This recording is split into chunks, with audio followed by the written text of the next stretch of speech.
Halo Victorians, ya selamat datang kembali di channel Victory Jogja ya.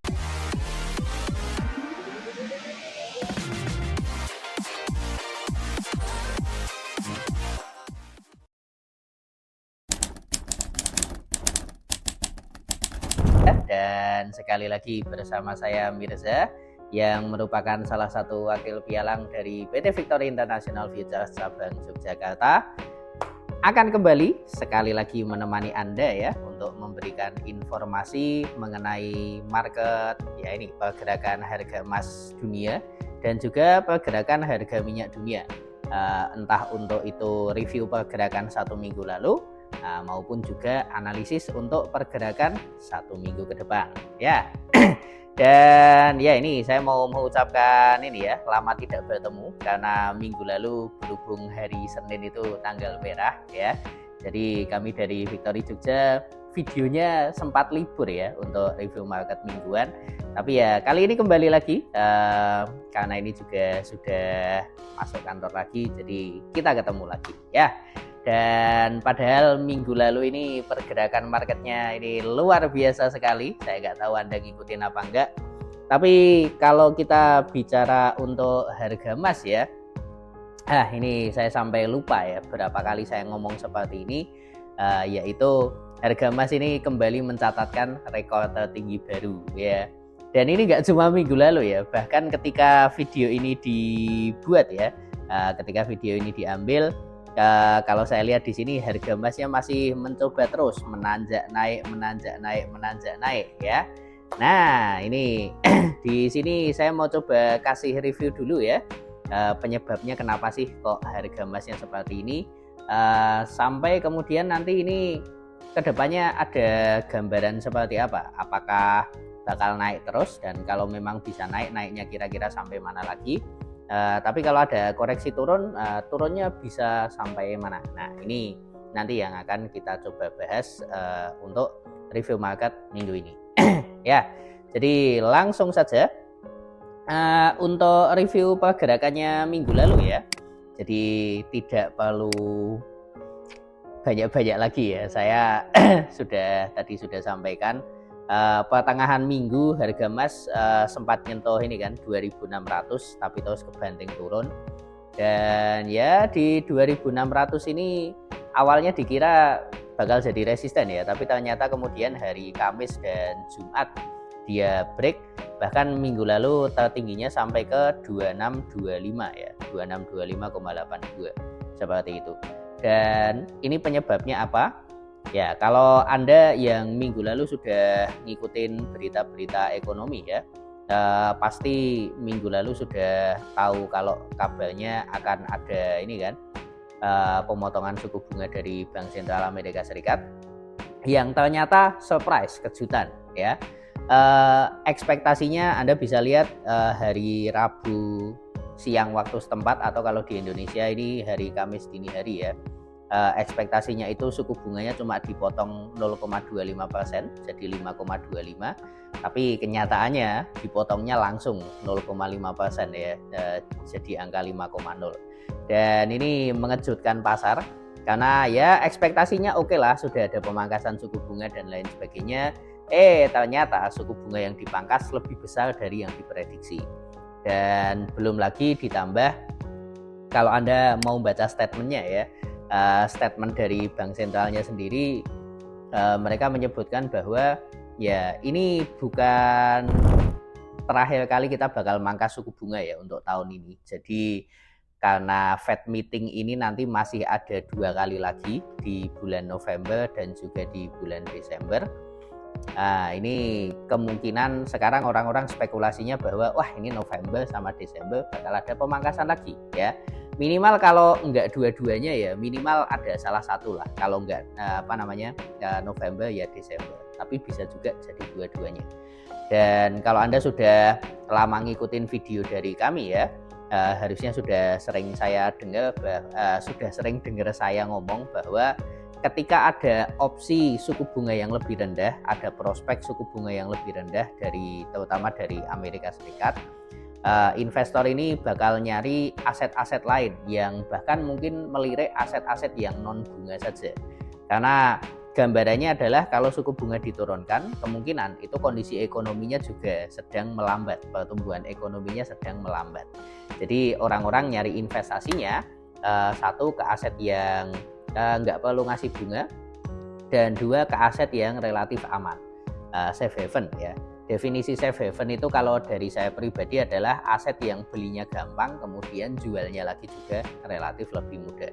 Jadi kayak kalau misalkan properti itu mungkin belinya gampang tapi jualnya nggak semudah itu kan. Nah, yang masuk dua kriteria ini apa? Yang nggak ngasih bunga, yang nggak ngasih pasif, kemudian belinya gampang, jualnya gampang. Ya salah satunya logam mulia ya. Makanya tahun ini orang-orang berbondong-bondong itu pada beli logam mulia. Nggak cuma perorangan ya. Bahkan kalau saya baca-baca beritanya ini dari banyak bank sentral, terutama dari Cina juga, itu banyak yang nimbun emas batangan ya, yaitu sebagai pengaman ya, sebagai safe haven untuk nanti kalau kondisi ekonominya resesi. Dan ya efeknya seperti yang Anda lihat ini ya di video ini. Dan sekarang ini ketika video ini sedang kami ambil ya, sedang kami rekam, Anda bisa lihat di sini harga emasnya sudah melewati harga tertingginya Jumat kemarin. Nah, sekali lagi Jumat kemarin itu di 2625,82. Ini sekarang saya lihat runningnya sudah di 2628. Masih lanjut naik ya, luar biasa. Nah, memang kalau tadi saya lihat dari time frame daily ya, ini belum ada tanda-tanda pembalikan turun ya. Jumat kemarin itu malah cenderung ini menunjukkan strong sekali bullishnya. Jadi di sini saya kasih update untuk Fibonacci expansion. Kalau kemarin saya narik Fibonacci expansion itu targetnya cuma sampai di 2588, itu udah lewat semua ya. Nah sekarang saya update Fibonacci expansionnya. Resisten terdekatnya Anda bisa lihat di sini kan 2620 sudah sempat dilewati. Jadi target terdekatnya sekarang ada potensi kenaikan sampai ke 2664. Ini kalau kita cuma lihat dari Fibonacci-nya ya. Kalau kemudian kita nariknya dari level pivot atau support resisten mingguan ya, kita bisa lihat di situ ada resisten 1 minggu ini tuh di 2649 ya. Kelipatan 50 biasanya bisa jadi area target resisten atau support ya. Jadi kalau untuk sekarang ditanya ini kalau naik kira-kira bisa sampai mana ya, target saya yang paling dekat itu sih 2650 seperti itu. Nah tapi di sisi lain ya, namanya harga sudah sangat tinggi, itu kemungkinan nanti juga orang-orang mau beli juga mulai males kan kalau beli harga terlalu tinggi. Dan mungkin ada di satu titik bakal ada beberapa kelompok yang memutuskan oke, ini saya mau taking profit ya, jadi menjual emas yang mereka pegang jangka pendek aja. Dan ketika kelompok itu banyak, nah di situ biasanya nanti akan ada koreksi turun ya, penurunan akibat taking profit. Dan kalau itu terjadi, nah ini range-nya juga lumayan bagus ya, karena kalau kita lihat dari time frame 4 jam ya, pivot mingguannya itu jatuhnya di 2598 ya, sekitaran 2600 lah. Jadi estimasi saya dari harga sekarang, kalau misalkan ada yang taking profit kemudian harga koreksi turun, kemungkinan terdekatnya ya ngayun lagi kan ke 2600, karena itu juga sebelumnya jadi area resisten kunci ya, sekarang jadi area support kunci. Tapi kalau kemudian harga lanjut naik, berarti untuk yang terdekat targetnya ke 2650. Itu dari sisi teknikal yang secara umum ya.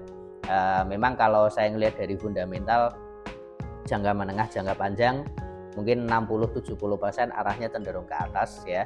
Tapi mungkin nanti di pekan ini akan ada data-data ekonomi yang bisa menimbulkan pergerakan dalam jangka pendek. Contohnya apa saja? Contohnya ya ini ya, kalau kita lihat hari Senin ya, hari Senin ini temanya adalah flash PMI. Jadi PMI itu laporan indeks aktivitas ekonomi ya, laporan indeks aktivitas bisnis dari sektor manufaktur dan juga service jasa. Dan ini biasanya semua negara barat rilisnya di hari yang sama ya. Jadi Anda bisa lihat di sini kan, dari Prancis, Jerman, kemudian Euro secara keseluruhan, Inggris, dan bahkan nanti dilanjut sampai di Amerika Serikat. Yang efek ke ke pergerakan harga emas yang mana ya, jelas yang dari Amerika Serikat ini ya. Ini nanti rilisnya jam 20.45 waktu Indonesia Barat. Terus kalau kita lihatnya satu minggu ini ya, oh ya, ini setelah saya cek di sini, ini ternyata hitungannya sudah ya bisa dibilang masuk ini ya, minggu terakhir di bulan September, karena minggu depan itu Septembernya tinggal hari Senin aja ya, tanggal 30 ya ini. Jadi kalau kita lihat ini minggu terakhir di bulan September, minggu terakhir itu biasanya kalau ini saya filter ya ke USD aja. Jadi misalkan di sini saya filter ke USD aja. Selain ada flash PMI, itu yang dilihat adalah ini biasanya GDP ya, Gross Domestic Product, atau kalau di bahasa Indonesia kan produk domestik bruto. Dan ini biasanya bisa mempengaruhi pergerakan harga, cuma karena ini bulan September jadi akhir kuartal kan, final GDP ini efeknya biasanya nggak terlalu gede. Nah cuma ini ternyata ya di hari Kamis ini nanti masih ada speak ya, pidato dari Ketua Bank Sentral Amerika Serikat, yang ini nanti dilanjut juga kalau Anda lihat di bawahnya ini Treasury Secretary, ini Menteri Keuangan ya. Jadi dua pemegang kebijakan ekonomi Amerika Serikat ini hari Kamis bakal bicara, berpidato di forum yang sama ya, bedanya cuma menitnya aja. Tapi kalau saya lihat di sini sih nggak ada audience ini ya, nggak ada tanya jawab ya. Jadi cuma pidato pembukaan aja. Jadi efeknya mungkin minimal ya untuk yang hari Kamis.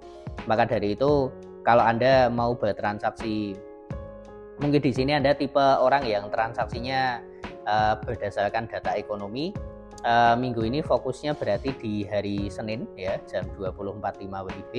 Kemudian hari Selasa ini ada CB Consumer Confidence jam 9. Rabu bisa skip. Kemudian Kamis fokusnya di GDP sama klaim pengangguran, ini jam 19.30 WIB.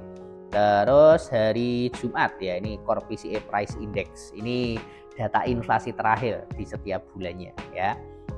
Efeknya kadang nggak terlalu gede ya, jadi bisa diikuti, bisa juga di skip ya, seperti itu. Itu untuk market emasnya. Kemudian untuk pasar minyak ya, minyak ini setelah minggu lalu, 2 minggu lalu sempat jatuh ke harga terendahnya untuk tahun ini ya, rekor terendahnya untuk tahun ini. Tapi kemudian dari situ ya, 2 minggu terakhir bisa rebound ya, jadi enak ya. Yang kemarin Anda sudah lihat, wah harga terendah tahun ini udah beli aja ya, mantap, berarti sekarang mungkin kondisinya sedang running profit. Dan kalau dilihat ini saya lihat kondisinya memang masih bisa ke atas ya. Jadi kalau Anda mau agak sabar dikit mungkin bisa ngejar target ke 73 ya. Kalau Anda mau sabar dikit ya bisa ngejar target ke 73 untuk yang sudah ada posisi buy. Nah kalau yang belum ada transaksi bagaimana ya? Kalau kita lihat kembali lagi ya, ini harga sekarang ini di 71 poin sekian, 71.60. Secara keseluruhan kalau ngelihat dari tahun ini masih lebih dekat ke level terendahnya. Jadi kalau misalkan Anda nyari saran transaksi dari Anda untuk dari saya untuk jangka menengah dan jangka panjang, sarannya masih tetap buy ya. Cuma mungkin tunggu ada sedikit koreksi turun ya, buy-nya bisa agak bawah ya. Apalagi ini kalau saya lihat di H4 kan harganya bisa kembali lagi ke atas indikator MA100 kan. Jadi memang 60-70% minggu ini arahnya buy. Kalau Anda nyari area pembalikan supaya bisa dapat buy-nya di yang agak bawah, nah ini saya sarankan ini sih ngelihat dari pivot weekly.